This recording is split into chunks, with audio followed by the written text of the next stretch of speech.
मैंने जो है अपना, अगर सीएपीएफ में अगर जर्नी की बात की जाए, generally hmm. Central arm police force assistant commandant का एग्जाम तो मैंने 2018 से देना स्टार्ट किया।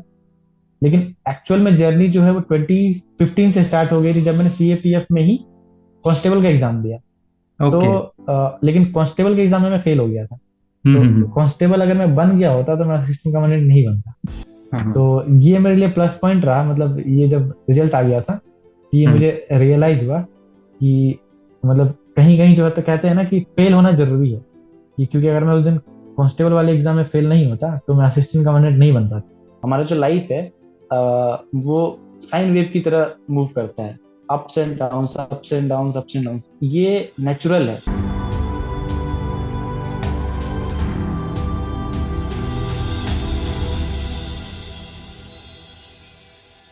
Hello everyone, welcome to Inspired by Dreams. आज हमारे साथ हैं मिस्टर प्रभात। तो प्रभात का एक बहुत ही अच्छा जर्नी रहा है। इन्होंने एक यूपीएससी का बहुत ही डिफिकल्ट एग्जाम क्रैक किया है। और प्रभात से ही जानते हैं कि उनका क्या स्टोरी रहा है। तो प्रभात, थोड़ा सा अपने बारे में बताइए। First of all, thank you so much for giving me this opportunity. I am Prabhat Kumar and I had secured all India rank 67 in UPSC CAPF examination 2021। और अगर मैं अपनी बैकग्राउंड की बात करूं तो मैं उड़ीसा के सुंदरगढ़ डिस्ट्रिक्ट में एक शहर है, राउरकेला, उसके निकट एक छोटा सा टाउन है बंडामुंडा। मैं वहाँ रहता हूँ। एंड मेरी जो स्कूलिंग्स है वो South Eastern Railway Mixed Higher Secondary School Bondamunda, वहाँ से मैंने अपना कंप्लीट किया है। और मैंने अपना जो ट्वेल्थ है वो केंद्रीय विद्यालय बंडामुंडा, वहाँ से कंप्लीट किया है। और ग्रेजुएशन जो है मैंने अपना गवर्नमेंट ऑटोनोमस कॉलेज राउरकेला से कंप्लीट किया। अगर मैं अपनी डिफेंस से रिलेटेड, अगर मैं अपनी जो इच्छा है उसके बारे में बात करूं, तो यूनिफॉर्म से रिलेटेड जो मेरा जो अट्रैक्शन था वो बचपन से ही रहा है। प्राइमरी स्कूल में जब मैं पढ़ता था उस समय हमारे स्कूल में स्काउट एंड गाइड एक ऑर्गेनाइजेशन है जिसके बारे में काफ़ी लोग जानते हैं, उससे मुझे जुड़ने का मौका मिला। और तो वो मुझे काफ़ी ज़्यादा अट्रैक्ट करता था, क्योंकि हम लोग जब स्काउट एंड गाइड में जो बच्चे जो यूनिफॉर्म पहन के जाते थे वो बाकी स्कूल के बच्चों से थोड़ा अलग लगता था। तो जिस वजह से जो है कि अपने आप को जो है कि एक अलग आइडेंटिटी देने का मौका मिलता था, इस वजह से मैंने ज्वाइन किया।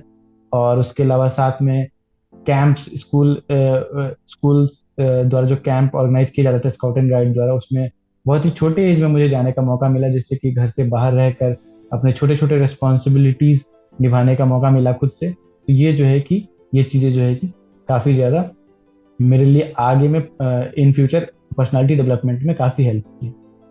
उसके बाद मैं बात करूँ, यूनिफॉर्म का क्रेज दिन पर दिन बढ़ता चला गया। जब मैं सेकेंडरी में आया तो सेकेंडरी में जो है मैंने देखा कि हमारे स्कूल में काफ़ी सारे बच्चे जो है कि एनसीसी में हैं।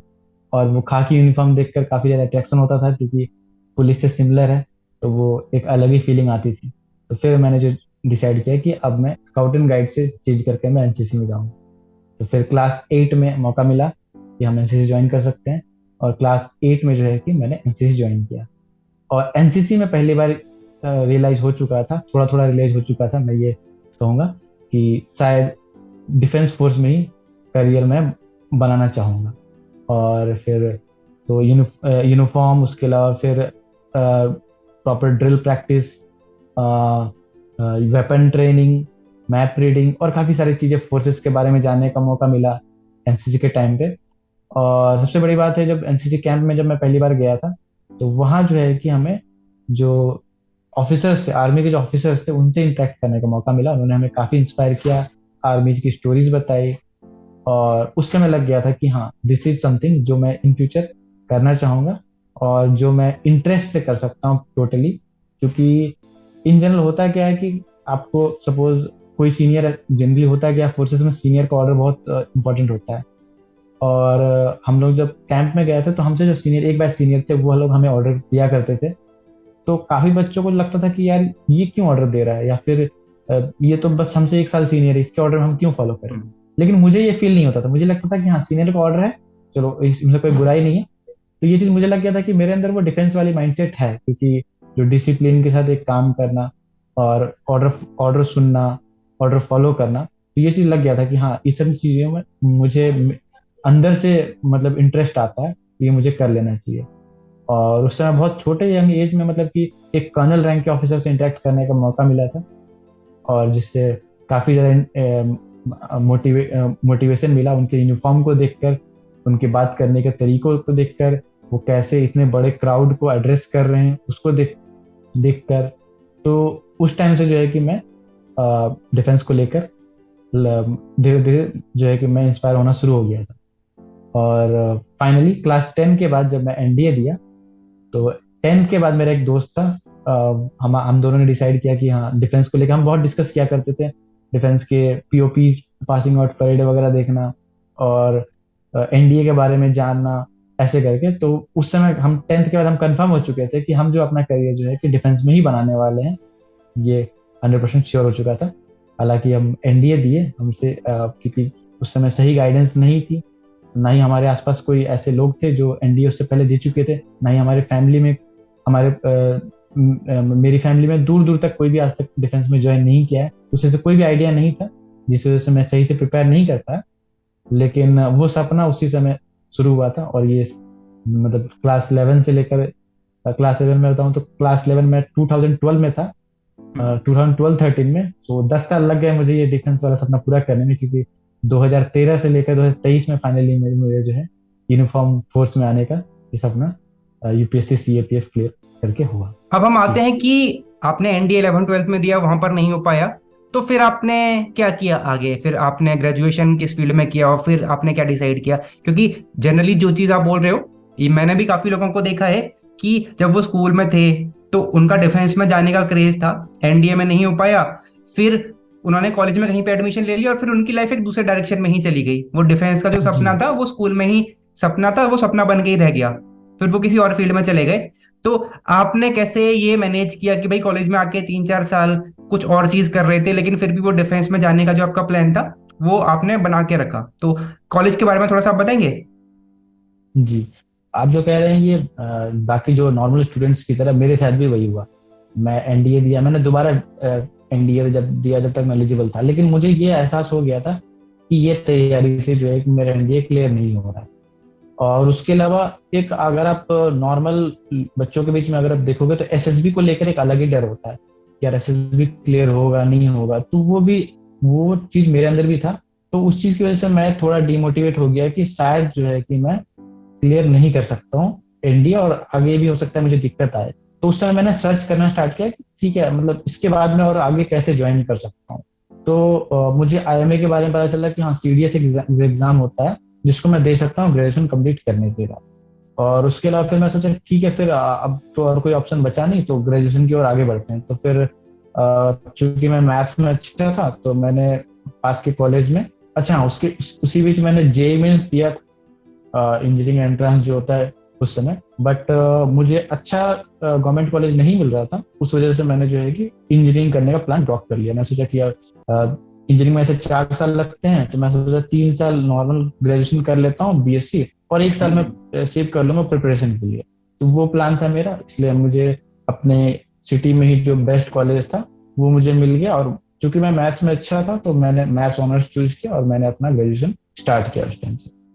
और उस टाइम तक मैं, अब जैसे जैसे आपने बताया कि जैसे कॉलेज में घुसते हैं तो डिफेंस का जो प्लान है वो धीरे धीरे दिमाग से हटने लग जाता है, क्योंकि लगता है कि नहीं हो पाएगा, वैसा अपॉर्चुनिटीज नहीं मिल रही। इससे मेरे साथ भी हुआ कि लगने लग गया था कि नहीं अब तो मैं भी नहीं बन सकता हूँ, ऐसा लग गया था। उसके बाद फिर लेकिन वो जो अंदर से जोश था ना यूनिफॉर्म पाने का, वो था मेरे अंदर। तो साल 2000, मुझे याद है साल 2015 में मैंने अपना जो 12th है 2014 में कंप्लीट किया और स्टार्ट किया था ग्रेजुएशन 2014 में। तो 2015 में एक वैकेंसी आई थी एसएससी की तरफ से, वो होती है जीडी कांस्टेबल के लिए, कांस्टेबल जनरल ड्यूटी, जो कि सीएपीएफ में होती है अलग अलग फोर्सेस में। और मुझे याद है उस समय काफी हाई वैकेंसी थी, अराउंड 65,000 के अराउंड। तो बाकी मैं जिस एरिया से बिलोंग करता हूँ वहाँ ऐसा है कि कांस्टेबल भी बन जाओ तो बड़ी बात है, क्योंकि आप गवर्नमेंट सर्विस में घुस रहे हो। तो बाकी जो मेरा फ्रेंड सर्कल था उन लोगों ने फिलअप करना स्टार्ट किया, तो मैं भी सोचा कि हाँ मैं भी फिल करता हूँ। और क्योंकि एक यूनिफॉर्म में सर्विस में घुसने का मौका मिल रहा है, और मेरे अंदर से ये था कि मैं पढ़ाई में अच्छा हूँ तो हो सकता है मैं एक बार डिपार्टमेंट में घुस जाऊँ तो मैं डिपार्टमेंटल एग्जाम्स वगैरह देकर मैं हायर पोस्ट में जा सकता हूँ। उस समय मेरी सोच ये थी। तो मैंने जो है कि मैंने फॉर्म फिल कर दिया और मैंने प्रॉपर प्रिपरेशन स्टार्ट किया। तो उस समय पहले क्या होता था, पहले फिजिकल होता था, उसके बाद आपको रिटर्न होगा। तो फिजिकल में होता है जीडी कांस्टेबल के लिए 5 किलोमीटर आपको रनिंग करनी है 24 मिनट्स में। तो फिर मैंने प्रैक्टिस करनी स्टार्ट की। 2 महीने 3 महीने थोड़ा टाइम लगा अपने आप को उतना अपना बॉडी फिट करने में। फिर लास्ट तक मैं प्रॉपर हो गया था कि मैं अराउंड 20-22 मिनट्स में 22-23 मिनट्स में आराम से क्लियर कर ले रहा हूँ 5 किलोमीटर। लेकिन मैं इतना जोशीला था कि मैंने अपना हाइट चेक नहीं किया कि मेरी हाइट कितनी है। क्या मैं एलिजिबल हूँ या नहीं इस चीज की। मुझे लगा कि यार 170 सेंटीमीटर तो अपना होगा ही, ये तो जनरल हाइट है। और मुझे याद है मैंने अपना मुझे सेंटर धनबाद सेंटर अलॉट किया गया था, वहाँ सीआईएसएफ कैंप वहाँ गया था। तो मैं वहां जाकर जो है कि हाइट में छट कर आ गया। मतलब क्योंकि मुझे दौड़ने भी नहीं दिया, हम क्वालिफाइंग जो हाइट होता है वो उसमें ही छट गया। तो ये एक चीज है कि हमने बड़ी बड़ी चीजों की तो तैयारी कर ली, हमने रेस जी की प्रैक्टिस कर ली 3-4 महीने भाग के, लेकिन जी जो छोटी सी चीज थी, कॉमन चीज थी, वो हमसे छूट गई। जी तो ये आपने बहुत सही बात करी कि कभी कभी क्या है कि हम लोग बड़ी चीजें तो कर लेते हैं, लेकिन जो बिल्कुल जी बेसिक पॉइंट है उसको भूल जाते हैं। जी बिल्कुल। हम्म। और वो होने के बाद जो है ना, ये मेरे लिए बहुत ही चैलेंजिंग मोमेंट था, क्योंकि मैंने पहले ऑफिसर लेवल के लिए ट्राई किया एनडीए, उसमें मैं फेल रहा। फिर मैंने सोचा कि सबसे लोवेस्ट लेवल उसकी ट्राई करता हूँ, एटलीस्ट कोई एग्जाम तो क्लियर करूँ। और वो जब करने के बाद जो है ना, वो मेरे लिए एक ब्रेकिंग मोमेंट था कि मुझे लगा कि यार मतलब मैं ना ऑफिसर बन सकता हूँ और ना ही मैं कांस्टेबल बन सकता हूँ। तो ये मेरे लिए काफी क्या बनेंगे शॉकिंग था फिर आप?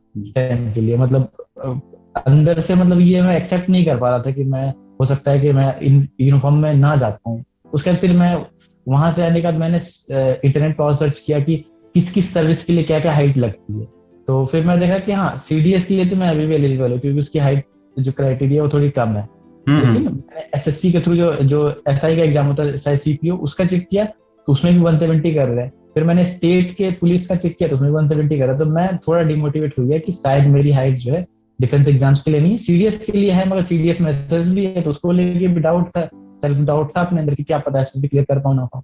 तो ये जो है, मतलब उस टाइम जो है ना, मुझे और क्लैरिटी आ गई कि शायद लग गया कि शायद अब मैं जिंदगी में डिफेंस ना ज्वाइन कर पाऊँ, क्योंकि ये सारे जिसमें मैं अच्छा हूँ, जिसमें एग्जाम क्लियर कर सकता हूँ, उसके लिए हाइट नहीं है। और जिसमें हाँ, हाइट है तो उसमें हो सकता है एग्जाम क्लियर करने एग्जाम में के दिक्कत आए। डिफिकल्टी थोड़ी ज्यादा है कि नहीं हो पा रहे।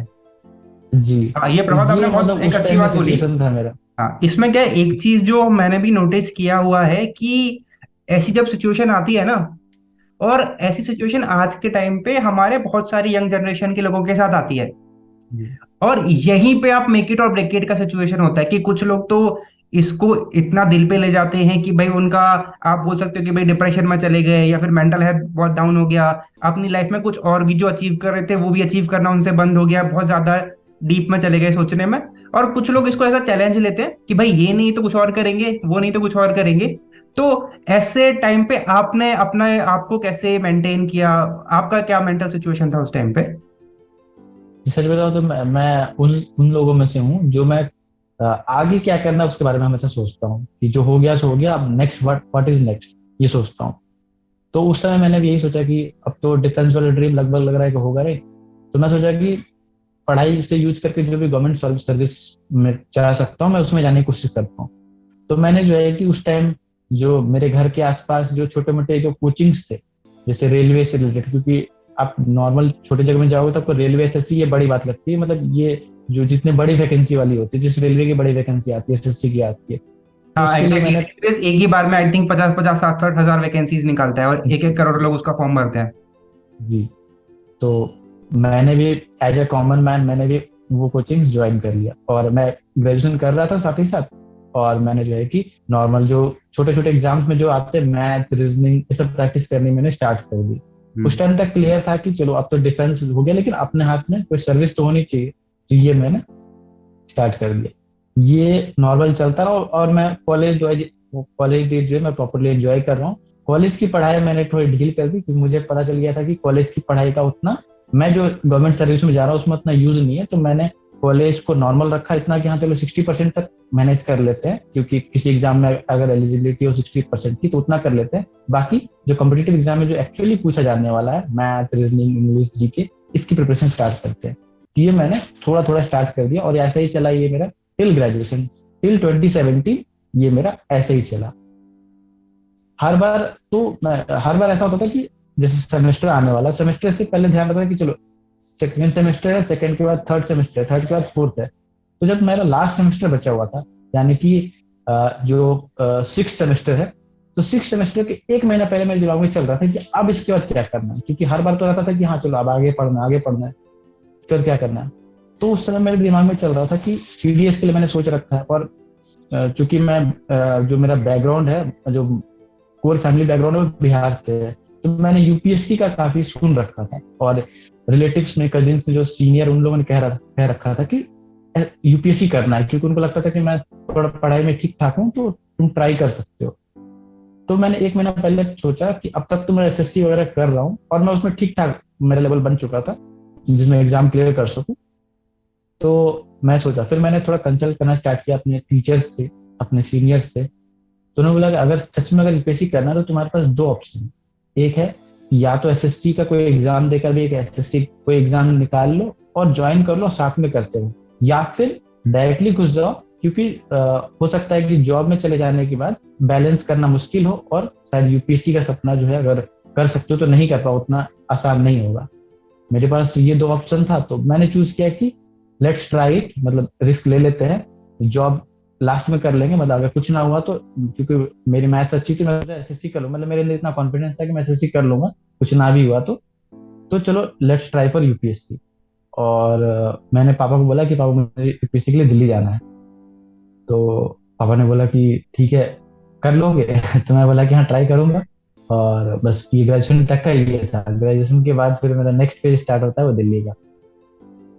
तो वो आप थोड़ा सा दिल्ली वाला जर्नी बताओगे, क्योंकि यहाँ तक तो क्या है कि बहुत ही लोगों का जर्नी सेम रहता है, लेकिन दिल्ली में आने के बाद भी हम एग्जाम देते हैं, और कई कई बार तो ऐसा होता है कि हम लोग बहुत नजदीक तक जाके रह जाते हैं। और ये चीज जी लोगों जी। के साथ बार बार होती है, एक साल हुआ, 2 साल हुआ, क्योंकि यूपीएससी के जितने भी एग्जाम्स हैं उसका डिफिकल्टी लेवल इतना है कि यू आर नॉट श्योर कि आपका हो जाएगा। और अगर आप बिल्कुल लास्ट में आके भी रह गए तो आपको अगले साल फिर पूरा जीरो से स्टार्ट करना पड़ता है, फिर से सारे एग्जाम्स देने पड़ते हैं। तो इसके बारे में आप क्या कहोगे, कितना डिफिकल्ट एग्जाम है और कैसे मैनेज होता है, आपको कितना टाइम लगा, और उस टाइम पे जब आप एग्जाम दे रहे थे, सिलेक्शन नहीं हो रहा था, उस टाइम पे आप कैसे मैनेज कर रहे थे चीजों को? जी पहली बात तो मैं जब दिल्ली आया तो मैं बहुत ही लो एक्सपेक्टेशन के साथ आया, तो मैं अपने आप से कुछ भी एक्सपेक्ट करके नहीं आया था। मैं मेरे दिमाग में बस ये था कि चलो ट्राई करते हैं, हुआ तो हुआ, नहीं हुआ तो कोई बात नहीं, एसएससी रखा हुआ है मेरे लिए, मैं कर लूंगा, एसएससी की कोई जॉब कर लूंगा, इतना था। मैं अपने आप से एक्सपेक्ट नहीं किया था। उसके बाद फिर घर में तो ये बोलकर आया था कि हाँ आईएएस आईपीएस की तैयारी करेंगे, वो बनेंगे। लेकिन मेरे दिमाग में अंदर से था कि आईएएस आईपीएस होना हो, सीरियस ट्राई करना अच्छे से, क्योंकि अंदर से वो डिफेंस वाला अंदर से था ही।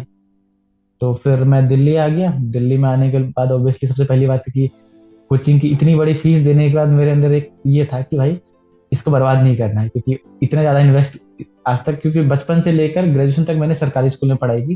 अगर टोटल हम्म। भी गिन लूँ तो मैं, मतलब टोटल पढ़ाई मेरी 15 से 20 हजार में टोटल ग्रेजुएशन तक कंप्लीट हो गया। तो और फीस मैंने जब पहली बार 1.5 लाख फीस दिया है कोचिंग में, तो मतलब मेरे अंदर से था कि इतना ज्यादा खर्चा करवा दिया घर वालों का, अब सीरियस रहना है, मतलब घर वहां जाकर पढ़ाई ही करनी है। तो दिल्ली आ गया। फिर नई चीज देखने को मिली, मतलब कि जहाँ भी जाओ वहाँ सारे तरफ स्टूडेंट्स है, सब सीरियसली पढ़ाई कर रहे हैं। और अगर कंपेयर करो तो बहुत बड़े बड़े इंस्टीट्यूट से, आईआईटीज एनआईटीज, बहुत डॉक्टर्स इवन इल्म प्रिपेयर कर रहे हैं। वो चीज देखकर थोड़ा लगता था कि यार क्या मैं इन सबसे कम्पीट कर पाऊंगा क्या। लेकिन मेरे दिमाग में था कि चलो, मतलब मैं तो सीरियसली यहाँ बनने आया नहीं हूँ, अपना ट्राई करते हैं, हुआ तो ठीक है, नहीं तो देखा जाएगा। तो मैंने जो है मतलब आपने पढ़ाई प्रेशर मैंने नहीं लिया सीरियसली उतना? स्टार्ट किया। हाँ मैंने खुद का प्रेशर नहीं लिया उस टाइम पे। और मैंने सीरियसली स्टार्ट किया कि हाँ चलो पहले कोर्स कंप्लीट कर लेते हैं सीरियसली। तो वो स्टार्ट किया। और मैंने पहला एग्जाम जो दिया था वो था सीडीएस का, क्योंकि सीडीएस एलिजिबल हो गया था उस टाइम तक। तो 2017 का सीडीएस 2 मैंने दिया था, नवंबर मंथ में हुआ था। और क्योंकि उस टाइम तक तैयारी पूरी नहीं हुई थी, तो मुझे एक्सपेक्ट था कि मैं शायद क्लियर कर जाऊं, लेकिन थोड़ा सा के लिए मेरा रह गया, मतलब 2-3 नंबर के लिए पहला सीडीएस मेरा रह गया। तो उसके 3-4 महीना बाद भी फरवरी में सीडीएस होना था, अगला जनवरी का सीडीएस होना था 2018 का। तो उसके लिए मैंने फिर सीरियसली मैंने पढ़ाई करना स्टार्ट किया और वो दिया। लेकिन उस साल का पेपर टफ आया था, तो मेरे और मार्क्स कम हो गए, तो मुझे हम्म। लगा कि नहीं होगा। तो होता है ना कि और मैं उसके बाद फिर मैंने अपना आंसर की मैच किया और लगा नहीं होगा तो मैंने छोड़ दिया। फिर क्योंकि सिविल सर्विसेज प्रिपेयर कर रहा था, तो सिविल सर्विस का एग्जाम होना था नेक्स्ट अभी मई जून में होना था, तो जून के लिए प्रिपेयर किया। फिर वैसे उस टाइम तक मैं लेवल बना नहीं था, तो वो उस साल का भी जो सिविल सर्विस था वो डिजास्टर्स गया, मतलब पहली बार दे रहा था मैं, तो उतनी मैच्योरिटी आई नहीं थी, वो खराब हम्म। हुआ। उसके बाद फिर मैंने जो है कि हाँ, फिर बिहार का एक बीपीएससी का फॉर्म भरा हुआ था, वो दिया, वो भी खराब गया। तो लगातार मैंने जो है कि अब मैं अपने आप को जज किया कि 1 साल हो चुका है दिल्ली से आया हुआ, और मैंने 3-4 एग्जाम दिए हैं, एक भी एग्जाम नहीं निकला है। ये मतलब मेरे बैक ऑफ द माइंड में चल रहा था। फिर एक महीने बाद जो है कि सीएपीएफ का फॉर्म फिल किया हुआ था, तो सीएपीएफ का एग्जाम था अगस्त मंथ में। तो मैंने फिर वही वापस फिर से रीस्टार्ट, फिर मैंने वापस फिर से प्रिपेयर किया, एक महीने एग्जाम देकर आया, फिर से नॉर्मल गया। और फिर मैंने चेक किया कि यार लास्ट टाइम का कट ऑफ 120 के अराउंड गया था, और मेरे मार्क्स 110 से भी कम थे। मैं सोचा इसमें भी नहीं हो रहा। तो उस टाइम तक मैं मेरा जो है डीमोटिवेशन वाला फेज स्टार्ट हो गया था कि 1 साल से ऊपर हो गया, कोई भी एग्जाम क्लियर नहीं हो रहा है, ऐसा था। लेकिन फिर कहते हैं ना, एक मोमेंट आता है आपकी लाइफ में, मतलब वो मे भी हो सकता है मैजिकल मोमेंट हो, कुछ भी हो। उस टाइम में लेकिन मैं अपने आप से स्ट्रगल कर रहा था, मैं पढ़ाई करने की, मतलब जितना ज्यादा से ज्यादा हो सके पढ़ाई करने की कोशिश कर रहा था।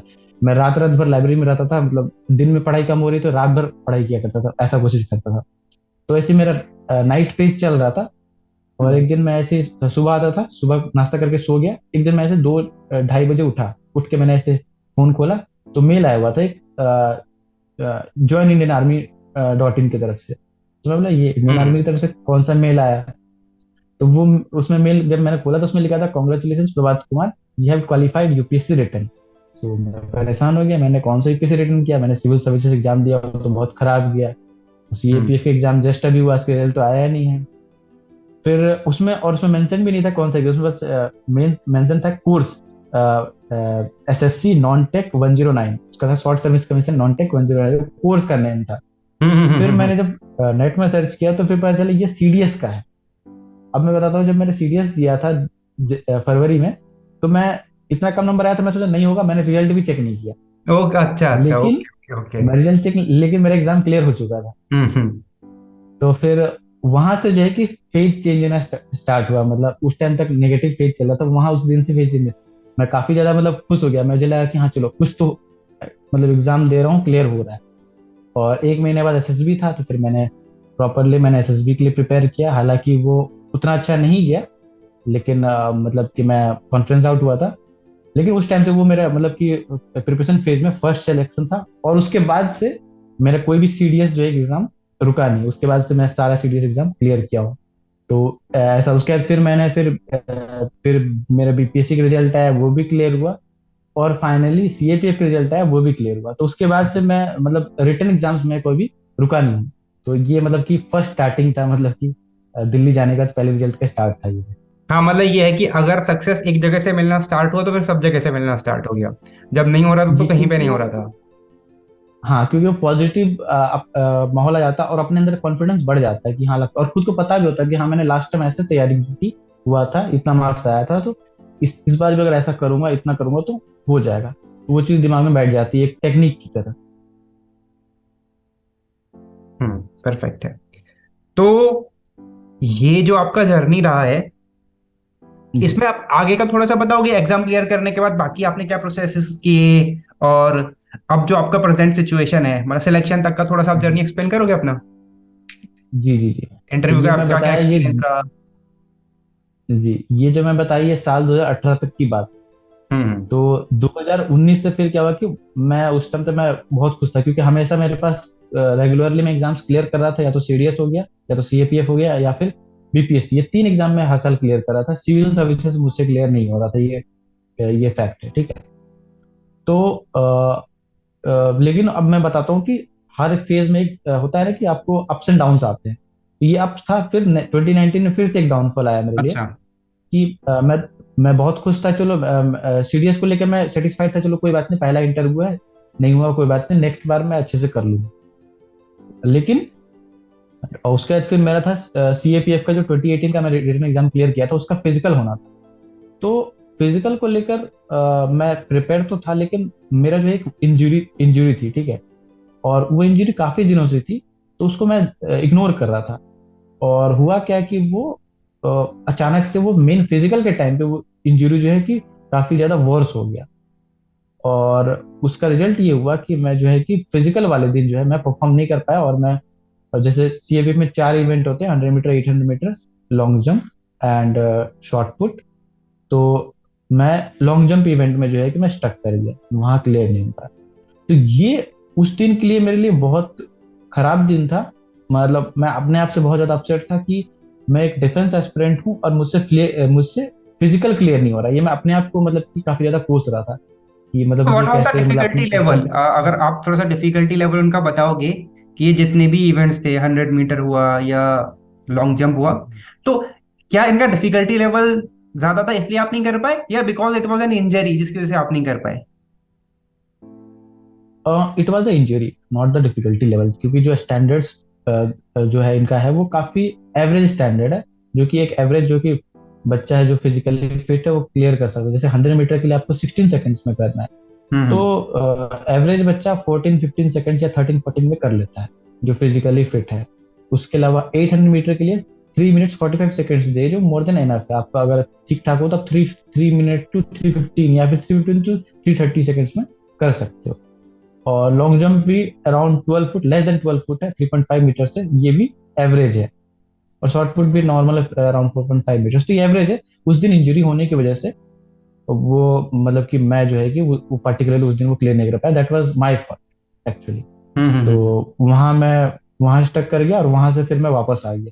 तो ये था कि रिटर्न में आसानी से क्लियर कर गया, लेकिन फिजिकल में क्योंकि मैंने ध्यान नहीं दिया, मैंने इग्नोर किया, अपने हेल्थ को इग्नोर किया, उस वजह से जो है कि मैं मतलब क्लियर नहीं कर पाया।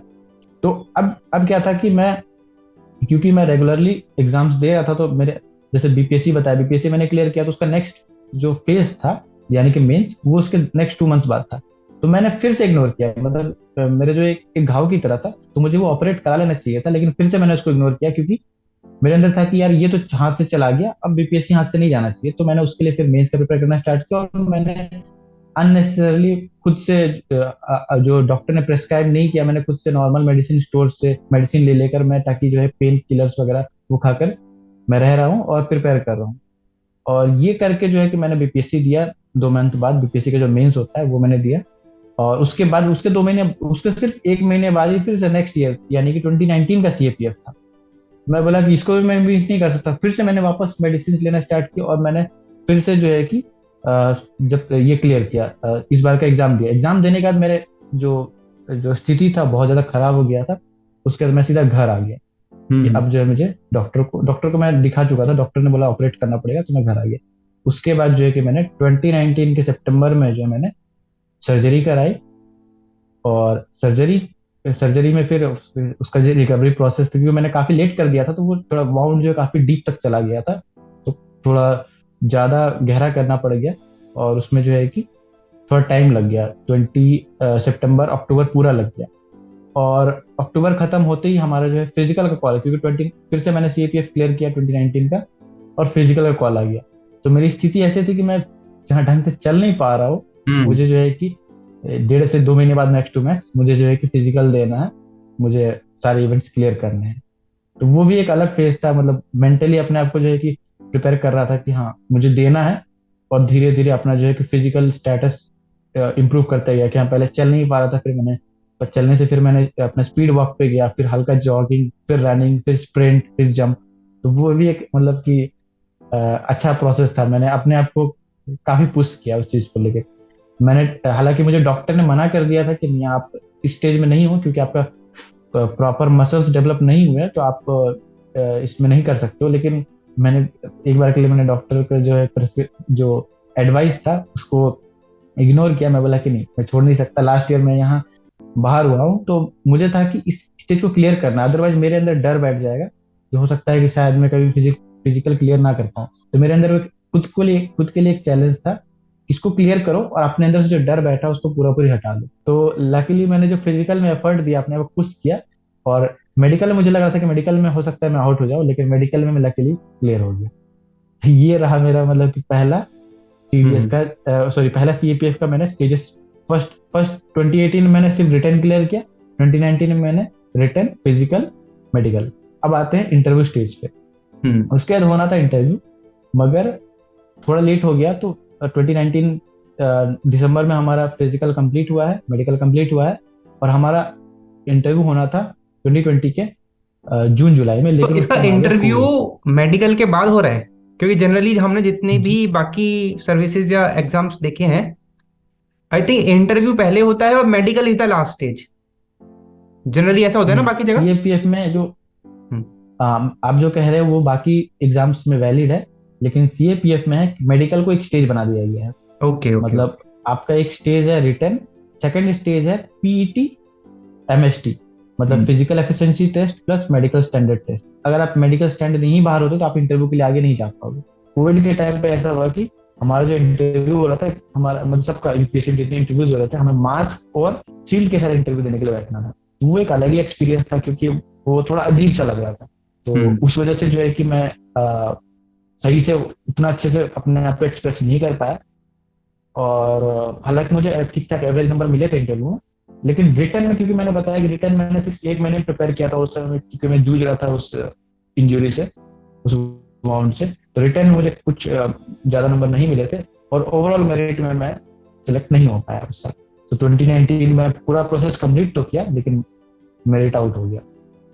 आई 20 थिंक सबसे ज्यादा आपको जो दुख होता है वो तभी होता है जब आपने पूरा स्टेप कंप्लीट कर दिया हो और आप जी लास्ट में जाके आप आउट हो जाओ, जिससे कि जी अगली बार आपको फिर से वो चारों पांचों स्टेप करने पड़ेंगे। जी जी, ये ऐसा हो गया। ये था 2019 का। फिर मैंने 2020 का फिर से दिया, कि 2020 का रिटर्न दिया, और तब तक मैं 2020 का रिटर्न भी क्लियर हो चुका था। तो 2020 का रिटर्न क्लियर हुआ, और उसके बाद फिर वापस फिजिकल मेडिकल, और फिजिकल मेडिकल दिया, क्योंकि अब तो कोई दिक्कत थी नहीं, तो फिजिकल मेडिकल क्लियर हो गया आराम से। उसके बाद फिर नेक्स्ट फिर से इंटरव्यू दिया। तो इस साल मैंने इंटरव्यू पे थोड़ा काम किया था, लेकिन इंटरव्यू इंटरव्यू जो है कि थोड़ा सा मेरा जो है एक कहते हैं ना, जो थोड़ा जो क्वेश्चंस हो, डिफरेंट टाइप के क्वेश्चंस होते हैं। उसमें एक क्वेश्चन जो एसआरटी होती है, सिचुएशन रिएक्शन टेस्ट होता है, उसमें जो मेरा रिएक्शन था थोड़ा वो उनको पसंद नहीं आया। ये था 2020 तक की जर्नी। और उसके बाद फिर मैंने वापस फिर से वापस दो, रिटर्न दो, फिर से रीस्टार्ट करो, फिर वही चल रहा था। फिर हाँ, हालांकि हमारे कोविड के बाद से जो प्रोसेस था वो थोड़ा लेट हो गया था। तो 2020 का ये देने से पहले, इंटरव्यू देने से पहले ही 21 का रिटर्न हो चुका था, वो मैं क्लियर कर चुका था। वो मेरे दिमाग में था कि चलो 21 का मेरे इंटरव्यू मेरे हाथ में है। तो फिर मैंने 21 का रिटर्न क्लियर हो गया, फिजिकल मेडिकल बाकी था, फिजिकल मेडिकल दिया, फिर से क्लियर किया, फिर से वापस इंटरव्यू के लिए प्रिपेयर किया। हमारा 21 का इंटरव्यू 22 के रिटर्न से पहले हो जाना था फिर से, लेकिन क्या भाई कोर्ट केस फंस गया। तो फिर वापस वही प्रोसेस चल रहा है कि मैं 21 का प्रोसेस कंप्लीट नहीं हुआ, लेकिन 22 का रिटर्न फिर से देना पड़ गया। फिर से मैंने 22 का रिटर्न दिया हूँ, और तब तक मेरे 21 का जो है कि इंटरव्यू नहीं हुआ। और लेकिन एक चीज थी कि 2020 के जब रिटर्न में हम सॉरी रिजल्ट नहीं हुआ था, तो मेरा एक फ्रेंड है, तो हमने डिसाइड किया कि हम जब तक हमारा इंटरव्यू नहीं हो जाता तब तक हम इंटरव्यू को प्रिपेयर करें, कुछ भी हो जाए हम इंटरव्यू को प्रिपरेशन छोड़ेंगे नहीं।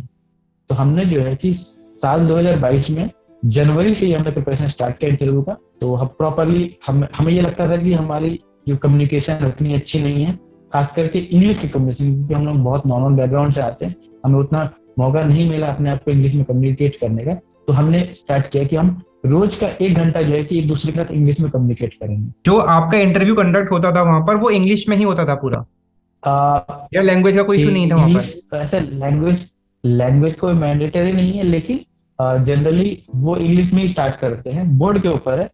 आप अगर चाहें तो आप उनसे कह सकते हो कि सर मैं अपना इंटरव्यू हिंदी में देना चाहता हूँ, कोई इशू नहीं है। बट हमने ये प्लान किया कि हम अगर ऑफिसर बनना चाहते हैं तो हम अपने अंदर कोई कमी नहीं छोड़े, ताकि मतलब इंग्लिश बोलना कोई बड़ी बात नहीं है, बस हमें प्रैक्टिस करनी पड़ेगी। तो ये हमने डिसाइड किया कि हमारे अंदर जो कमी, हम अपने अंदर कोई भी कमी नहीं रखना चाहें। तो हमने जो है कि अपना प्रिपरेशन स्टार्ट किया इंटरव्यू को। हमने जो है कि रोज 1 घंटा हम एक दूसरे के साथ इंग्लिश में बात किया करते थे, जिससे कि हम अपना कम्युनिकेशन सुधार सके। हमने न्यूज़पेपर रीडिंग बढ़ाया, हमने काफी सारे इंग्लिश के शोज जो है कि सुनना स्टार्ट, लिसनिंग बढ़ाया अपना, जिस वजह से कि हमारा जो है कि, और ये प्रोसेस हम कंटिन्यू किए करीब 8 महीना के लगभग हमने कंटिन्यू की इसको। उसके अलावा मैंने ये तो मैं अपने फ्रेंड के साथ कर ही रहा था, उसके अलावा मैंने पर्सनली और एक चीज करना स्टार्ट किया कि मुझे लग गया था कि इंटरव्यू से लास्ट गेम ये क्लियर कर लिया तो मैं सिर्फ सामने बन जाऊंगा, फील हो गया था मुझे। तो मैं बोला कि मैं कोई भी कभी नहीं छोड़ूंगा। तो मैंने क्या किया कि मैंने यूट्यूब पे वीडियोस रिकॉर्ड करना स्टार्ट किया। यूट्यूब के लिए मैं वीडियोस जो है, और मैंने डिसाइड किया कि मैं इंग्लिश में ही वीडियो रिकॉर्ड, चाहे मुझे व्यूअरशिप आए ना आए, टूटी फूटी इंग्लिश बोलूंगा लेकिन बोलूंगा, ताकि मेरा खुद का प्रैक्टिस हो जाए।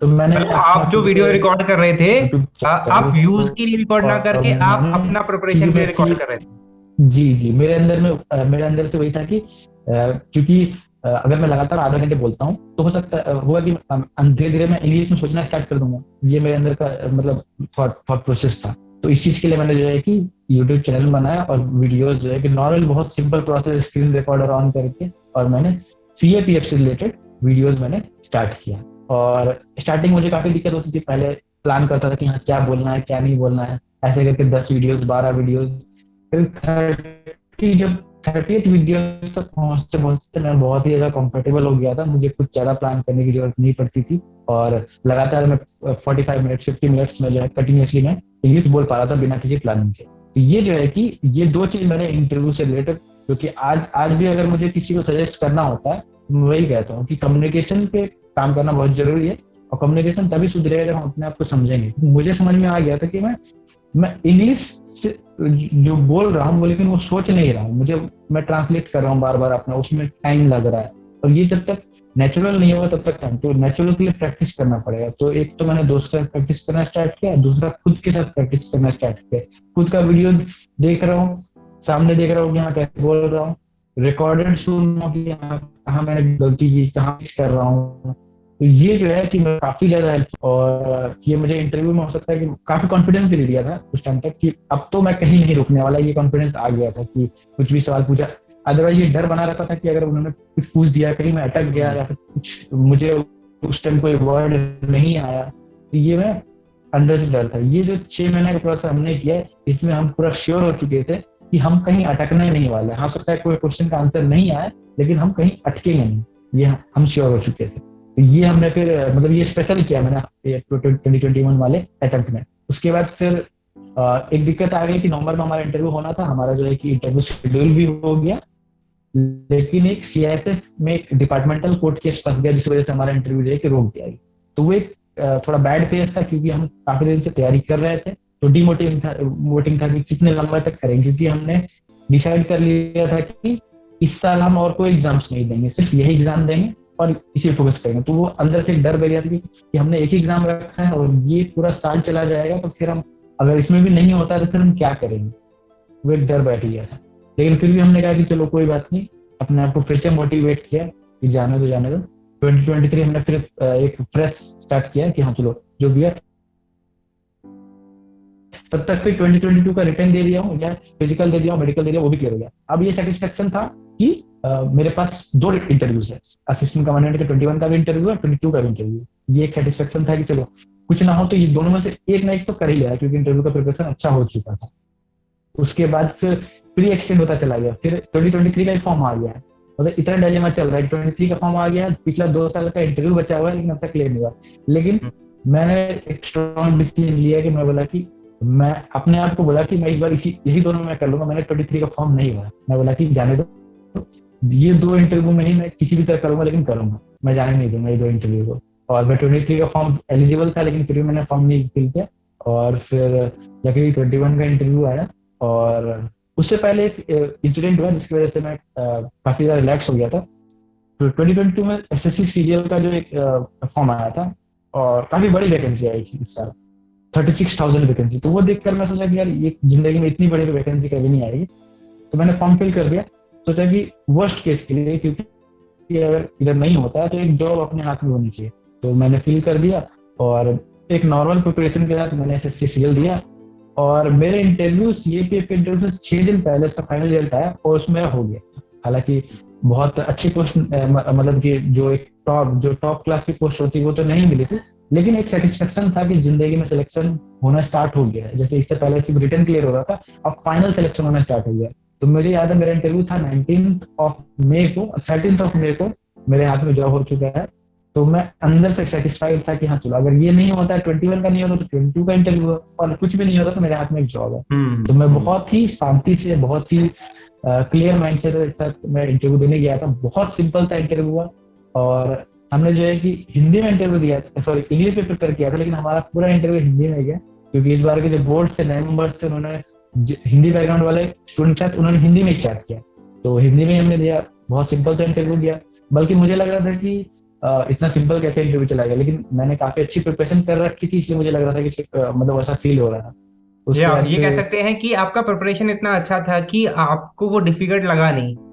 जी जी, बिल्कुल बिल्कुल भी नर्वस फील नहीं हुआ। सारे क्वेश्चन मैंने सारे क्वेश्चन के आंसर किए, और मुझे ये पता था कि बहुत अच्छे नंबर नहीं आएंगे, क्योंकि क्वेश्चन सिंपल पूछे गए थे। क्योंकि ये भी बोला जाता है कि क्वेश्चन आपको कैसे पूछे गए उसके अकॉर्डिंग वो लोग आपका जो है कि आकलन कर रहे हैं। तो मुझे लग गया था, लेकिन मेरे अंदर ये था कि अगर एवरेज मार्क्स में मिल जाएगा मुझे, तो मैं श्योर हो जाऊंगा कि मेरा सिलेक्शन हो जाएगा। और फिर 2 जून का रिजल्ट आता है, और फाइनली ऑल इंडिया रैंक 67। चलो बहुत अच्छा है। तो प्रभात, एक चीज आप बताओगे, जैसे आपने जी बोला जब आप 21-22 में आए तो आपने सिर्फ एक ही एग्जाम पे फोकस करा, बाकी सारे आपने 2023 का फॉर्म भी नहीं भरा। जी तो आप सजेस्ट क्या करोगे किसी पर्सन को कि जी। उनको यही चीज करना चाहिए कि भाई सिर्फ एक ही एग्जाम पे फोकस करें बाकी ना भरे, या आप उनको सजेस्ट करोगे कि भाई मेरा स्टोरी अलग है, आप बैकअप के लिए भी फॉर्म भरें और जिसमें हो जाए पहले उसको ले लें? तो इसका राइट आंसर क्या है कि हमको हम्म, सिर्फ एक पे फोकस करना चाहिए? क्योंकि इस थ्योरी को भी बोलने वाले बहुत लोग हैं कि भाई आप एक जगह फोकस करोगे तो आप कंप्लीटली फोकस करोगे, डाइवर्ट नहीं होगे। और कुछ जी। लोग ये भी बोलते हैं कि भाई कोई सर्टेनिटी नहीं है तो you should always have a backup, जिससे कि आपके पास एक फॉल बैक का ऑप्शन रहे। तो what is the right approach? मैं हमेशा ये सजेस्ट करता हूँ कि आपका एक प्राइमरी गोल होना चाहिए। जैसे मेरे लिए था कि एक टाइम पर मेरा प्राइमरी गोल था कि सीएपीएफ हो गया था। सीडीएस को लेके सीडीएस मैंने कंटिन्यूसली 5 एग्जाम्स दिए, और एसएसबी जब नहीं हो रहा था तो मुझे लग गया था कि ये मे भी ना हो, लेकिन सीएपीएफ को लेके मैं श्योर हो गया था कि हाँ ये मेरे से हो सकता है, तो इसको मैंने प्राइमरी गोल बना लिया। लेकिन इसके साथ भी एक सेकेंडरी ऑप्शन हमेशा आपके, प्राइमरी ऑप्शन हमेशा आपके पास होना चाहिए। क्योंकि प्लान ए हमेशा काम करेगा ये जरूरी नहीं है, एग्जिट प्लान आपके पास होने चाहिए। तो मैं ही सजेस्ट करूंगा कि अगर आप हमेशा प्लान बी लेकर चलो। आपका एक एग्जाम तो प्राइमरी होना चाहिए। सपोज अगर आप सिविल सर्विसेज कर रहे हो, तो आपके दिमाग में ये होना चाहिए कि ऐसा भी हो सकता है कि इन फ्यूचर 4 साल 5 साल बाद आपका एग्जाम क्लियर ना हो।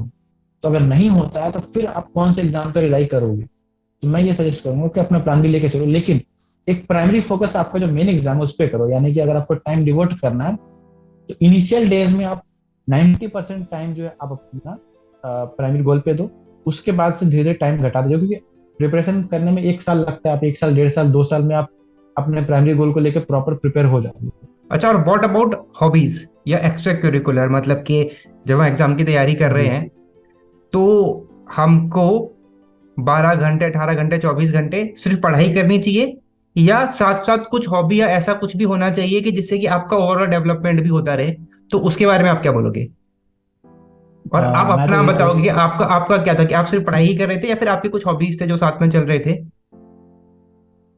स्टार्टिंग में तो मैं बोलूंगा कि फर्स्ट ईयर जब मैं कोचिंग कर रहा था, उस समय एक्चुअली शेड्यूल काफी हैवी हुआ करता था, तो उस समय थोड़ा कम टाइम मिला करता था। लेकिन ऐसा था कि मैं एक्स्ट्रा जो चीजें मुझे पसंद थी वो भी मैं कर लिया करता था टाइम टू टाइम। जैसे कि स्पोर्ट्स, मुझे स्पोर्ट्स देखना काफी पसंद था। क्रिकेट, फुटबॉल, या फिर फुटबॉल कम, या फिर अदर स्पोर्ट्स जो ओलंपिक्स हो गया, कॉमनवेल्थ गेम्स में मैं स्पोर्ट्स देखा करता था। तो इसके लिए मैं टाइम निकाल लिया करता था कैसे भी।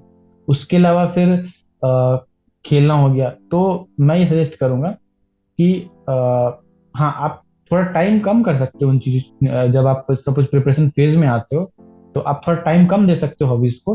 लेकिन मैं बोलूंगा उनको छोड़ो मत, उनको अपने साथ जुड़े रखो, क्योंकि एक टाइम ऐसा हो जाएगा कि प्रिपरेशन से आप बोर हो जाओगे, तो आपको रिफ्रेशमेंट के लिए कुछ ना कुछ चाहिए। ठीक है प्रभात, बहुत ही आपने ब्यूटीफुली इन चीजों को एक्सप्लेन करा।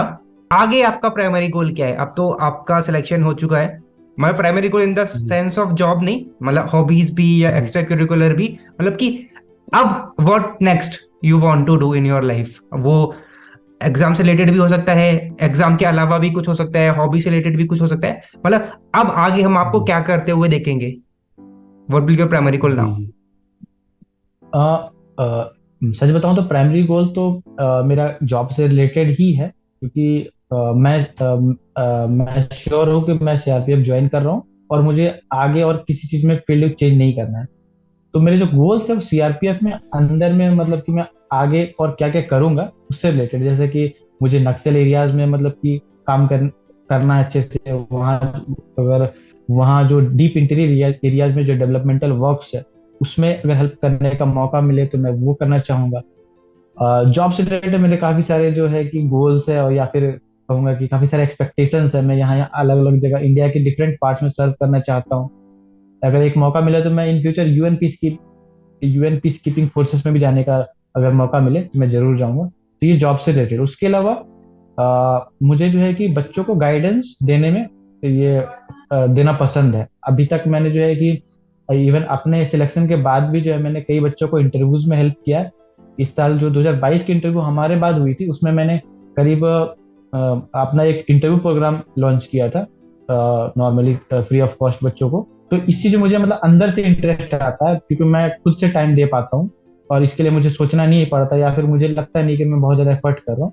तो मैं इस प्लान को इन फ्यूचर करना चाहूंगा कि जैसे कि बच्चों को गाइड करना to to get their goals, career counselling वगैरह, और फिर या फिर प्रिपेयर कराना डिफरेंट एग्जाम्स के लिए। तो ये मैं कर सकता हूँ other than my job profile. नहीं, परफेक्ट है। तो प्रभात, आपसे बात करके बहुत अच्छा लगा, और आई एम श्योर कि ये हमारा आखिरी कन्वर्सेशन नहीं है। हम लोग कभी फिर से कनेक्ट करेंगे और आगे डिस्कशन करेंगे एक बार जब आप जॉब में चले जाओगे तो। जी लास्ट एक, मतलब सवाल नहीं है, आप कोई मैसेज देना जी। चाहते हो जो लोग इस वीडियो को देख रहे हैं? एनी मैसेज दैट जी यू वांट टू गिव? मेरे हिसाब से मेरे तरफ से ये मैसेज रहेगा उन बच्चों को जिनको लगता है कि कभी कभी लाइफ में फेजेस आते हैं। हमारा जो लाइफ है वो साइन वेव की तरह मूव करता है, ups and downs, ups and downs, ups and downs. ये नेचुरल है। किसी के लाइफ में जो लाइफ का जो ग्राफ है वो स्ट्रेट कभी नहीं जा सकता। अगर बैड फेज चल रहा है तो स्ट्रेट हमेशा बैड फेज नहीं रहेगा। और अगर अच्छा फेज है तो बुरे फेज के लिए भी रेडी रहो, वो भी आएगा, उसके लिए भी मेंटली रेडी रहो, ये मैं बोलूंगा। तो और खास करके आज के टाइम पे जो स्टूडेंट्स है, आज के टाइम पे बहुत ही ज्यादा मतलब चैलेंजिंग है स्टूडेंट्स को प्रिपेयर करना। क्यों? क्योंकि डिस्ट्रैक्शंस बहुत ज्यादा है, क्योंकि हम इंटरनेट से इतने जुड़े हुए हैं। तो प्रिपेयर करते समय हमारे पास डिस्ट्रैक्शन सोशल मीडिया है। उसके अलावा फिर अगर हम नॉर्मली यूट्यूब की बात करें तो उसमें बहुत सारे डिस्ट्रैक्शन है। तो हमें क्या करना है प्रिपेयर करते समय? एक तो हमारा जब भी बैड फेज आएगा तो हमें अपने गुड फेज का वेट करना, कंटिन्यूसली प्रिपेयर करना है। प्लस हमें डिस्ट्रैक्शन से बच के रखना है। मुझे अगर कोई एक एडवाइस देने को कहा जाए तो मैं बोलूंगा कि अपना जो गोल है उससे उसमें डिटरमाइन रहो, और अगर बने रहा ना तो डिस्ट्रैक्शन से बचो। और डिस्ट्रैक्शन आज के टाइम में सबसे बड़ा है वो है आपका सेलफोन। सेलफोन से जो जितने भी सोशल मीडिया अकाउंट्स है, मैं बोलूंगा कि कोई बड़ी बात नहीं अगर आप अपने आप को सोशल मीडिया से कट कर लोगे।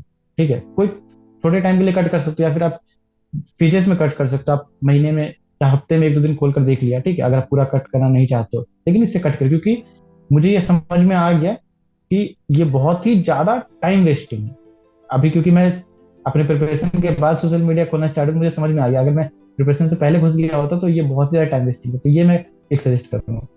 दूसरी बात क्या है कि अपना जो एक डिसिप्लिन है वो प्रॉपर मेंटेन रखो। डिसिप्लिन मेंटेन रखना बहुत जरूरी है, क्योंकि डिसिप्लिन अगर मेंटेन नहीं रखा है तो कोई भी जो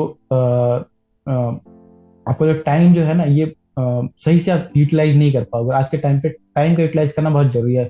हर कोई बच्चा जो प्रिपरेशन कर रहा है 21 से 28-29 के फेज में, ज्यादातर बच्चे 21 से 25 के फेज में, और ये टाइम बहुत इंपॉर्टेंट है।